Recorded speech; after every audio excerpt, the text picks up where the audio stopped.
Hello and welcome to Man's Model Moments. Today I'm going to have a look at the top 10 subjects represented in model form.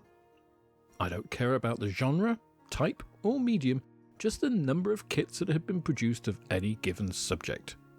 The only rules that I'm imposing is that it has to be a model requiring some form of construction and painting, so no die-cast etc., and that it is either a new tool of the subject or has new parts added to an older one to represent a new mark, version or application, so no reboxes, decal schemes or rehashed model sets. So with that done, let's have a look at the top 10 most kitted subjects ever. It's a select club, and you'll need to have over 300 kits produced to even get in the door, though you'll need more than double that to have any shot at the top slot. So let's see what the first entrant is. In at number 10, the T-34 was a nasty surprise for the Nazis when they invaded Russia. It was decently protected with sloped armour, carried a gun with both reasonable anti-tank and high explosive performance, and with its Christie suspension and aluminium engine, it was both fast, relatively reliable, and built for operations in Russia, including the harsh winters. If you look at tanks from the Soviet Union from World War II to its fall, you can see elements of the T-34's influence throughout. Over 85,000 of them were produced, and some are even still in service today, which is incredible. It evolved as World War II progressed, mounting the long 85mm gun to deal with the German big cats, and it also spawned its own set of self-propelled guns with the Su-85, 100 and 122. It saw active duty post-war too, operating in no less than 22 conflicts after World War II, right up to the present day in the Tammany Civil War. It's hardly surprising then that 304 kits have been put out of this vehicle, covering just about every iteration of its form and across a wide variety of scales. Almost a third of those are brand new tools, and 53 of the total have been made in the last 5 years. The oldest one I could find was the Revell kit from 1958, in an unspecified scale that turns out to be 1/40th, whereas the most recent is a brand new 2025 1/72nd scale release from the Chinese manufacturer Zhili model. It seems somewhat appropriate that the German answer to the T-34 should follow it in the rankings, though of course only about 1/6 of the number were produced, and they were operated for a far shorter time. In addition, they were less reliable, more complex and harder to maintain. Sabotage due to German use of slave labour further complicated production, and the diesel engine was not well suited to winter operations. Nevertheless, the Panther was a superb piece of military engineering, if all of those hurdles were overcome. The 75mm L-70 gun was one of the best in World War II, having greater penetration than the Tiger's 88mm and better shot flight characteristics than the Allies' discarding Sabot rounds, making it more accurate, especially against moving targets. Its sloped frontal armour was capable of defeating everything but the Allies' heaviest anti-tank guns, and it was more mobile than the heavier Tiger. In addition to its qualities as a tank, the Panther is also a very aesthetically pleasing vehicle, and when rendered in German 3-colour camouflage, it's a real treat to model, which has to extend its appeal hugely. It thus just outperforms the T-34 in kits produced, with a total of 308, the earliest being the Aurora 1/48th kit in its famous Fighters series from 1956, and the newest being the TACOM 2024 tooling of the Aus G, proving it continues to punch well above its weight in the modelling world, much as it did in real life. Now we stay with the Axis forces for our number 8 position, but we both cross the globe and also subject type, since we're now looking at a Japanese aircraft, the Navy Type 0 Carrier Fighter, or Zero for short. The A6M was designed to carry heavier armament than its predecessor without sacrificing any agility while sustaining a 2-hour endurance at maximum power. The resulting light, stable platform outperformed any other carrier-based fighter at the time, But these requirements also resulted in extreme vulnerability and an increasing obsolescence in the face of both continued Allied and Japanese aircraft development. Nevertheless, the Raisen was still the most produced Japanese aircraft of the war, and the one that is probably both most infamous and widely recognised. Not many other aircraft have appeared in a Billy Bragg song, after all. The popularity of its tooling is probably twofold, both due to Japanese manufacturers and their home market, and the US market as well, for which the Zero represented the recognisable face of the enemy in World War II. In total, 314 kits of the Zero have been produced, with 6 actually being from 1942, many of them for enemy plane identification, as shown by the Build for Victory tagline on the Comet box, and the various misidentifications, such as the Cento KI-001 on half of them, which I think is really interesting. For new kits, we have 3 2024 toolings, all in larger scale and including an interesting skeleton body model. Next we go back to the land and the Wehrmacht for the Panzer IV. Made more than any other German tank of the war, with almost 9,000 vehicles, the Panzer IV was also the only German tank to see continuous production throughout the conflict. It evolved from a simple infantry support weapon in its early deployment to a general-purpose medium tank by the end of the war, able to equally take on tanks and support roles. It saw action in all theatres of the conflict, was exported more than any other German tank of the period, and was produced after the war too, even seeing combat when operated by Syria in the 1967 Six-Day War.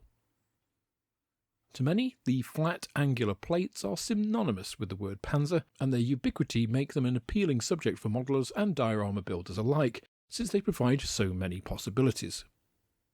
320 kits have been produced of the Panzer IV, the oldest I could find being a huge 1/15 scale kit from IMI in 1964, whilst the most recent are from Flyhawk, based on their 2024 1/72 scale F2/G kit. Now let's go back to the air, but this time we're jumping ahead to the Cold War and the US, where the F-4 Phantom runs in. This is the most produced US supersonic aircraft in history, and an icon of the Cold War. Seeing operation in Vietnam shortly after its introduction, the F-4 dispelled the myth at the time that guns were no longer relevant in air-to-air combat, having been initially designed with an only missile weapons load. The F-4's development was the result of many shifting specifications and initial testing feedback, resulting in something of a Frankenstein design that created its unmistakable profile. It was a huge aircraft for its role at the time, and bridged several points in aeronautical design philosophies, but unlike many failed designs before it, this melting pot of creative inputs created a very successful airframe that went on to serve in air forces the world over for decades. Now, the affectionately named lead-nosed diesel fighter, or Brick, say volumes about some of its characteristics, but its distinctive looks and wide usage in many theatres mean it's been a favourite with modellers and model companies, with 338 distinct models of the subject. The oldest of these is the 1/48th, or 1/4 scale as the box says, Aurora kit from 1961, whereas the newest is a little 1/144th kit from a small UK manufacturer called 144th.co.uk, which even features separate flaps. The Focke-Wulf 190, or Butcherbird, was a deadly opponent for the RAF when it was introduced, outclassing the contemporary Spitfire Mark V and forcing the interim production of the most produced Spitfire ever, the Mark IX. A completely different type of aircraft from its peer, the Messerschmitt 109, the Focke-Wulf aircraft was powered by a BMW radial engine, had wide-track landing gear, great firepower and a phenomenal roll rate. It was well liked by its pilots and, at low to medium altitude, had superior manoeuvrability to the 109 in the opinion of those who flew both planes. As the war progressed, it was pressed into many roles, which it took in its stride. Fighter-bomber, night fighter, tank buster, high-altitude interceptor. It was even modified to carry a torpedo. It ultimately led to the TA-152, which was one of the fastest production fighters of the entire war, easily outpacing the P-51D Mustang. With over 20,000 aircraft produced, it also saw limited service after the war in a number of air forces, with the French being the last to operate them in 1949. Because of its ubiquity on both east and western fronts, and in such a varied set of roles, there are a huge variety of schemes available for the 190, which have played in its favour, as well as its iconic status as one of the most feared enemy aircraft of World War II. That's led to companies creating 359 different kits of this aircraft over the years, and I must admit the aircraft is also one of my personal favourites.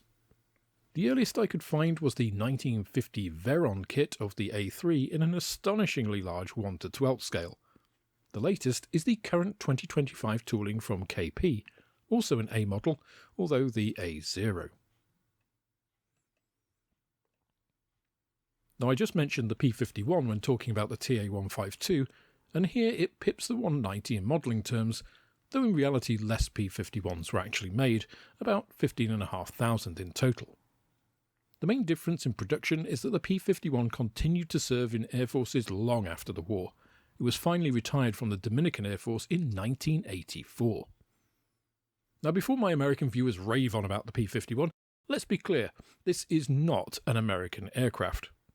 I could try to defend that statement myself, but I think it's best left to the words of USAAC/F Assistant Air Attaché at the time, Major Thomas Hitchcock. He wrote, "Its development in this theatre, the US, has suffered for various reasons. Sired by the English out of an American mother, the Mustang has no parent in the Army Air Corps to appreciate and push its good points.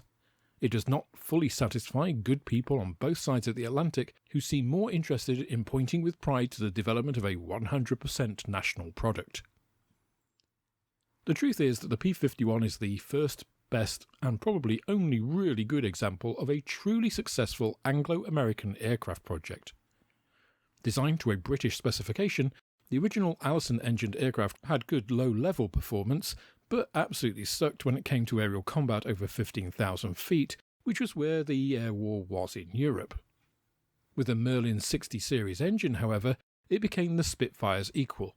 Again, I'll leave it to a contemporary to explain, as Chief Naval Test Pilot Eric Brown said in 1944. It could not by any means outturn a Spitfire. No way. It had a good rate of roll, better than the Spitfire, so I would say the pluses to the Spitfire and the Mustang just about equate. If I were in a dogfight, I'd prefer to be flying the Spitfire. The problem was I wouldn't like to be in a dogfight near Berlin, because I could never get home to Britain in a Spitfire. That being a reference to the limited range of the latter. I think that's enough on that. The fact is that the P-51 also became iconic. The Cadillac of the sky, as Christian Bale's Jim Graham says in The Empire of the Sun. In part due to the glittering natural metal aircraft with colourful noses and tails seen across theatres, which also makes them very appealing to modellers, of course. It's also an objectively beautiful aircraft, which helps a lot. Model companies also agree because there are over 414 to be exact, distinct kits of the Mustang. The oldest actually goes back to 1941 with a kit by Modelcraft in 1/48 scale, which seems incredible. As for the newest kits, we actually have 4, 3 in 1/72 scale and 1 in 1/48, so we're pretty well served for this flying legend. Okay, time now for the top 3. For the third place, we return to ground combat, but stick with America, and probably the most recognisable Allied tank of World War II, the M4 Sherman. The M4 wasn't the best tank of World War II by a long shot. It had average protection and an average gun, making it vulnerable to enemy weapons at extended ranges whilst not being able to reply to many German tanks until in at close range. What it did have, however, were mobility, numbers and reliability. It was a tank designed for logistics, and logistics win wars. The number of Shermans made was 75% of Germany's entire production of tanks and self-propelled guns of all types across the entire war. It was designed to be standardised and modular, so if part of the vehicle was damaged, it could be swapped out in the field and be back fighting the next day. It benefited from the industrial production line might of the US, who perfected assembly lines in World War II in a way that other countries could only hope to emulate. Like other platforms, it evolved and upgraded throughout the war, and its design allowed it to be adapted in this way. Better guns, different engines, and appliqué armour were adopted, but at its core the basic design remained unchanged, which was an inherent strength. After the war, the Sherman continued in service with the US Army and saw combat in the Korean War, after which Shermans were phased out and instead saw service in other armies, most notably in Israel, who used them in the 1967 Six-Day War. All in all, 455 kits of the Sherman have been created over the years. The earliest I could find is, I think, the Ace Products Company Sherman in 1/24 scale. I say I think because the release date isn't specified, but its other kits numbered both higher and lower than it were released in 1943, so I'm going to assume that it was also released in that same year. The latest tooling of the M4 was last year from Border Models in 1/35 scale, and I imagine there will be many more in the future. Yes, the aircraft people love to moan about. It's the Spitfire. Few aircraft are as well known after this became the symbol of the Battle of Britain and continued to fight Axis forces across all theatres throughout the conflict. More than 22,500 Spitfires were made across 24 marks, and its service life continued until the 1960s, the last being retired from the Irish Air Corps in 1961. Few aircraft symbolise the spirit of Britain in World War II in the way that the Spitfire does. It was a superlative interceptor and dogfighter and, like the later P-51, had the great benefit of being a very pretty design. Part of that was the choice by R.J. Mitchell's team to use an elliptical wing designed by Beverly Shenstone. As he said, the elliptical wing was decided upon quite early on. Aerodynamically, it was the best for our purpose because the induced drag caused in producing lift was lowest when this shape was used. The ellipse was, theoretically, a perfection. To reduce drag, we wanted the lowest possible thickness to chord, consistent with the necessary strength. But near the root, the wing had to be thick enough to accommodate the retracted undercarriages and the guns. Mitchell was an intensely practical man. The ellipse was simply the shape that allowed us the thinnest possible wing with room inside to carry the necessary structure and the things we wanted to cram in. And it looked nice. After Mitchell's death, Joseph Smith continued his work and refinement of the design to the Spitfire during its service career. Upgraded in terms of power and armament as the conflict progressed, the Spitfire continuously played a deadly tag team game against the Bf-109 and FW-190 in terms of which airframe held the edge. The last production aircraft was made in 1948, and the aircraft continued to see operational duties until 1954, 9 years after the end of the war. In terms of model representation of the Spitfire, there have been almost 625 distinct releases of the Spitfire, with the earliest dating from 1939 from Frog. This was a solid injection moulded plastic model which, incredibly at the time, was produced with the cooperation of Supermarine Vickers Armstrong. That's a bit like the US releasing a full set of plans to airfix of the B-21 Raider today. The newest kits available are from Qatari with the 1/32nd scale early Mark 5A, adapted from their 2023 Mark 1, and from Airfix with the 1/24th scale Mark 8, modified from the 2022 Mark 9. These are both excellent kits and a tribute to the mighty Supermarine Interceptor. Okay, let's have a look at the number 1 spot.